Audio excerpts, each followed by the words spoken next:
Hey everyone, welcome back to part 2.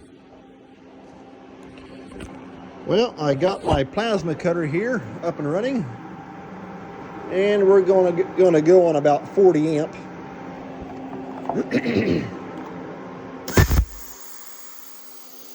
We got power.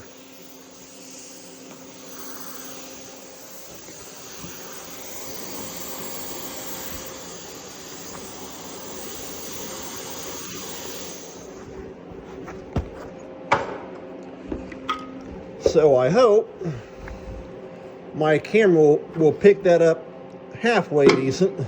I'm not sure. I guess we'll find out once I start cutting that out. Like I say, it doesn't need much. Just enough to sort of open that up and make just a little bit more room for that feeder house slat bar coming around. Try to get my light here set just right. Maybe.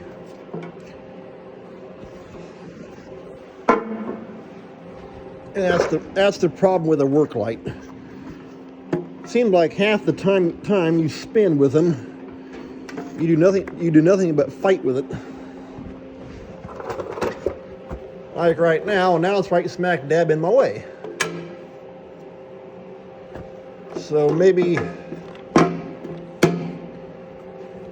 after about a dozen times I might get it set just right.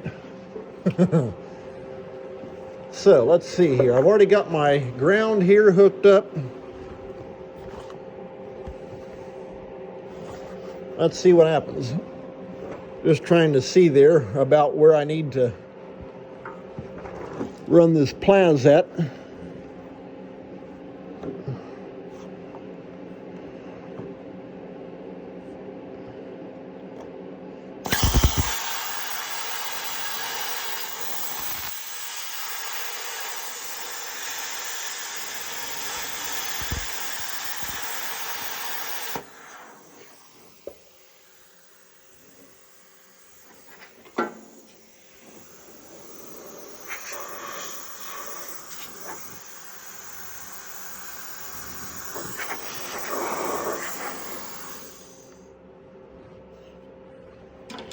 Okay,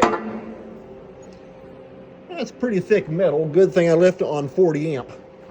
Okay, I don't know how well you can see that because I was trying to squeeze in there on an angle. You can see right there, I kind of open it up just a little bit. So what I want to do is I want to take and roll this around. And just kind of check it right there. Okay, there's a bar coming up. And let's see what we look like. Okay, you can see it kind of opened up just a little bit more. And I'm actually going to do the same thing over on this side. Like I say, it don't need much, but just enough for that bar to clear it. Because even though I have it shimmed here on these blocks, you can still get just a little bit of wiggle and play in that.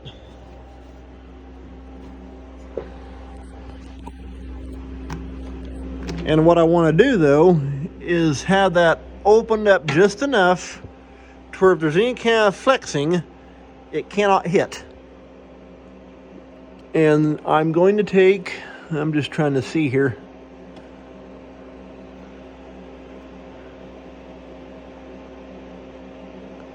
I'm going to hit just a dab more, kind of about right through that area there, because that's at the end of the bar. And I want to bump that back just a fraction. So we're going to take and roll it backwards a little bit, get that bar out of the way.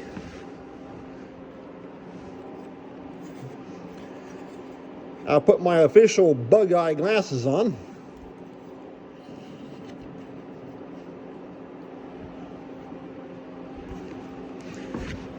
It's a good thing y'all can't see me, otherwise, no, I would not get any views at all.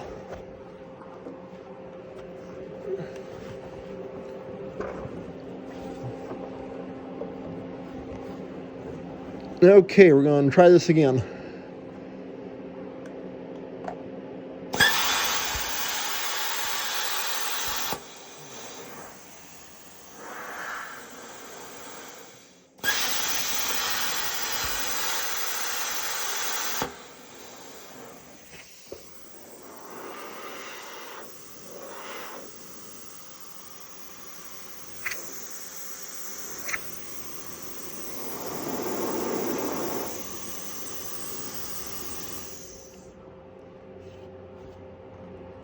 I try to take the air that's coming out of that torch head, because as you can hear, it'll run for about 15 seconds probably after you get done cutting, just to cool that torch head off. And so I just stick it in there, just can't help blow anything, any little hot slag or anything like that. Blew it around. Okay. That did kind of open that up a little bit more. Let's take and roll this back forward.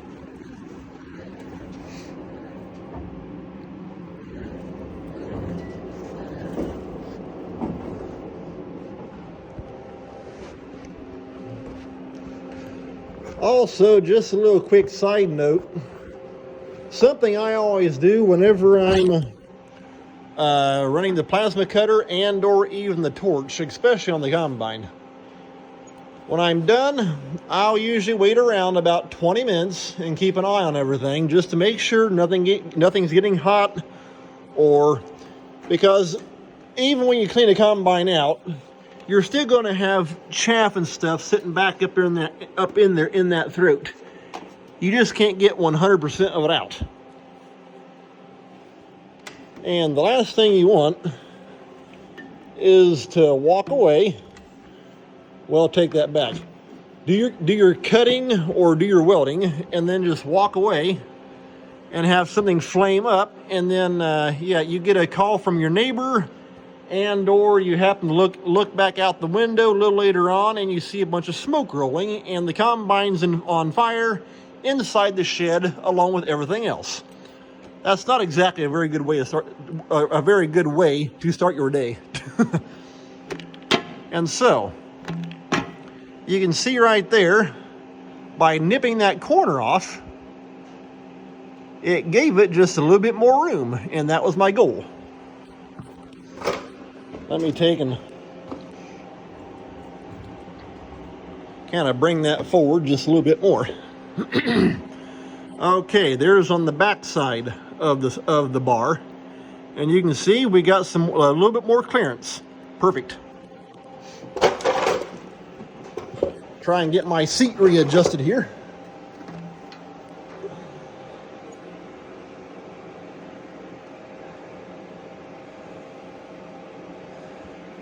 And you can see on that side how it's got kind of a little bit of a notch into it where it's been smacked in time past. And so basically what I want to do is the exact same thing. So I'll put you all back in my pocket. Like I say, I have no idea how well this is going to pick up on my camera. Hopefully you can see something.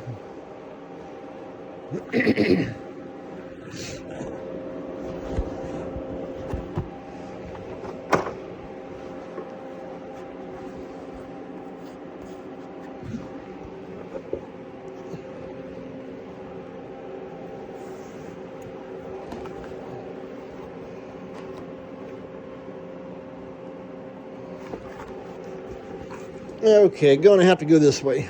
Change things up. A quick shout out to anybody out there who is, well, I guess you could call them, what is it, they're ambidextrous or something like that, however they pronounce it. Meaning you can use both hands, right and left-handed. That's how I go. Like over there, I went right-handed. Over here, I go left-handed. I will say one thing that is a very big advantage on the farm, because I happen to know quite a few people who are only right-handed and or only left-handed. And the people who are right-handed, they're not very good with their left hand, and or vice versa. And so I run both ways, and so that's just how I roll. And I can tell you one thing, on the farm, it's a big advantage.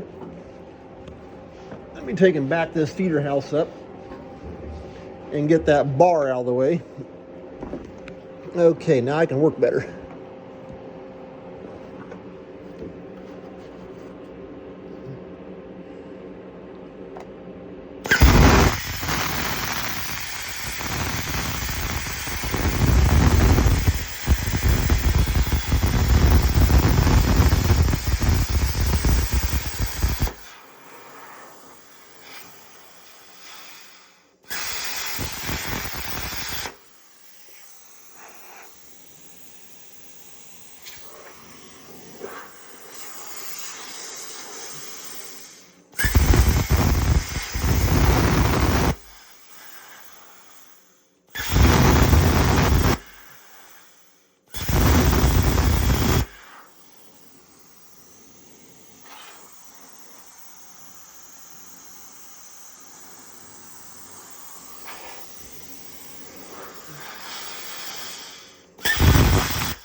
Take and roll this feeder house back up. Alrighty.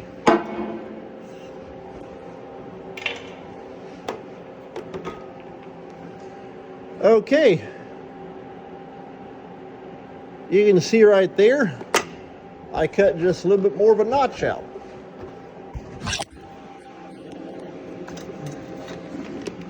Yeah, there we are.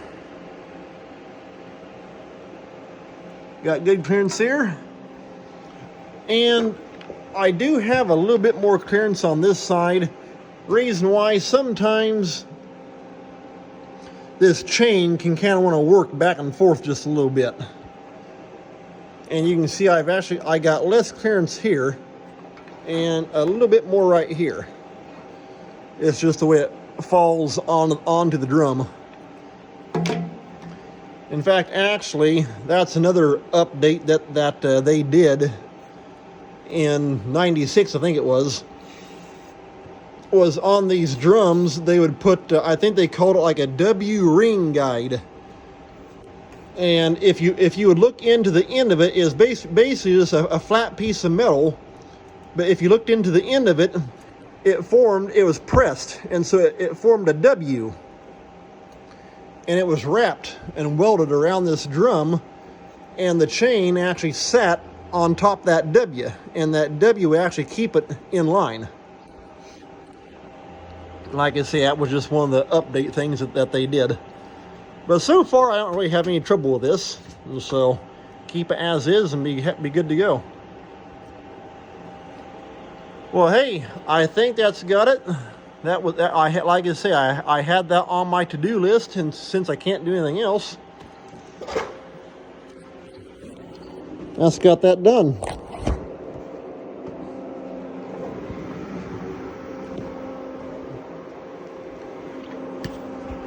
Time for an official union water break.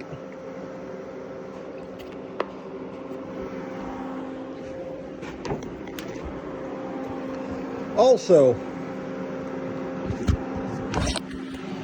for anybody out there kicking around the idea of getting a plasma cutter, I can tell you one thing: you won't regret it. We got this one here several years back through Napa Auto Parts, and the reason why we went through them was because, I mean, if we had any trouble, well, we can take it right back to them and they get the problem figured out. And this model here, we actually did have trouble with it. And thankfully, it fell under the warranty. And come to find out, Thermodynamics does not make the cut skill anymore. I think the other one is called like a Cut Master. I think it's green, and it's got like a kind of like a handle type of cage around it. Like I said, I think it's got like a full type of handle that goes all the way around the front here, and then another full handle that goes all the way around the back. Well, come to find out, we didn't know until we started having trouble with this, that this model, that cut skill, it had a bad circuit board in it. And so, like I say, once we got that fixed, they paid for it all. I think it was like a $700, I think it's between $700 and $800 circuit board that they had to replace inside this thing. And so, got it fixed up. But like I say though, other than that, it's been real good. It's a 70 amp, and there's your power as far as your amperage, however thick you want to go. Like I say, on the Cut Master, if I remember right, that's the other model of Thermodynamics. I think it has, as you dial this up, I think it actually has like a digital readout showing your amperage. But this one here will max out, and you can cut up to 1-inch plate steel. But you can't do that for very long. You gotta cut for a little bit, then stop, cut for a little bit, then stop, because I mean, you're just maxing the thing completely out. I think ideal is about 7/8. And then, of course, right here, that's your power switch, flipping it off and on. This here is like an air test switch. When you turn that on, you can hit that, and it'll actually kick the air on through the system. That way you can adjust your regulator back here if you need to make any adjustments. This here is, if I remember, I've never used it, but it's actually a lock-on switch. And I'm assuming if you can take and set this thing here up on like a computerized holder or like a plas table. And then once you get it going, you can hit that right there, and it'll lock that torch head on. You don't have to squeeze the trigger. That way you can put it into the plas table holder, hit that, and then, like I say, it's all computerized, just however many inches you want to go one way or the other, and just cut whatever you want to cut into a perfect setup. So that's a little bit on the plasma cutter. But yeah, like I say, that's why that was my goal that I wanted to do on this combine. And so, hey, you got to see a video, well, 2 videos actually, on the R52. And so I'm going to call that a wrap. Take care. Thanks for watching. If you like what you see, hit the subscribe button. Have any questions, feel free to ask.